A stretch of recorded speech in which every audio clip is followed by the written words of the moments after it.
KSRTC bus ಚಲಿಸುತ್ತಿರುವಾಗಲೇ ಚಾಲಕನಿಗೆ ಮೂರ್ಛೆ ರೋಗ. ಮೂರ್ಛೆಯಿಂದ ಕೆಳಗೆ ಬಿದ್ದ ಚಾಲಕ ವಿದ್ಯುತ್ ಕಂಬಕ್ಕೆ ಬಸ್ ಡಿಕ್ಕಿ ಹೊಡೆದಿದೆ. ಹನೂರು ತಾಲೂಕಿನ ಪುದುರಾಮಪುರದ ಬಳಿ ಘಟನೆ ನಡೆದಿದೆ. ಬಸ್ ಚಾಲನೆ ಮಾಡ್ತಾ ಇದ್ದಾಗಲೇ ಚಾಲಕ ಸುಭಾಷ್ಗೆ ಮೂರ್ಛೆಯಾಗಿದೆ. ಚಲಿಸ್ತಾ ಇದ್ದಂಥ ಬಸ್ ನಿಯಂತ್ರಣ ತಪ್ಪಿ ವಿದ್ಯುತ್ ಕಂಬಕ್ಕೆ ಡಿಕ್ಕಿ ಹೊಡೆದಿದೆ. ವಿದ್ಯುತ್ ಸಂಪರ್ಕ ಇಲ್ಲದಿದ್ದರಿಂದ ಭಾರೀ ಅನಾಹುತ ತಪ್ಪಿದೆ. ಬಸ್ನಲ್ಲಿ ನಿರ್ವಾಹಕ ಓರ್ವ ಪ್ರಯಾಣಿಕ ಮಾತ್ರ ಇದ್ದರು. ಚಾಮರಾಜನಗರ ಆಸ್ಪತ್ರೆಯಲ್ಲಿ ಸುಭಾಷ್ಗೆ ಚಿಕಿತ್ಸೆಯನ್ನು ನೀಡಲಾಗ್ತಾ ಇದೆ.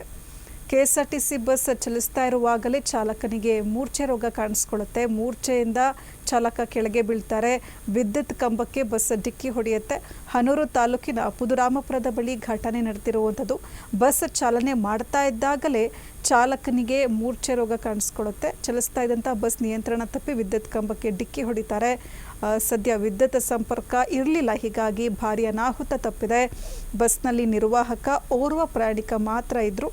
ಚಾಮರಾಜನಗರ ಆಸ್ಪತ್ರೆಯಲ್ಲಿ ಚಾಲಕ ಸುಭಾಷ್ಗೆ ಚಿಕಿತ್ಸೆಯನ್ನು ಕೊಡಿಸಲಾಗ್ತಾ ಇದೆ.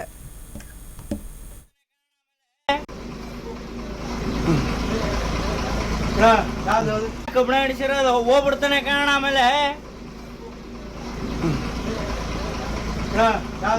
ಕಬ್ಬಣ ಹಿಡಿಸಿರೋದು ಹೋಗ್ಬಿಡ್ತಾನೆ ಕಾರಣ ಆಮೇಲೆ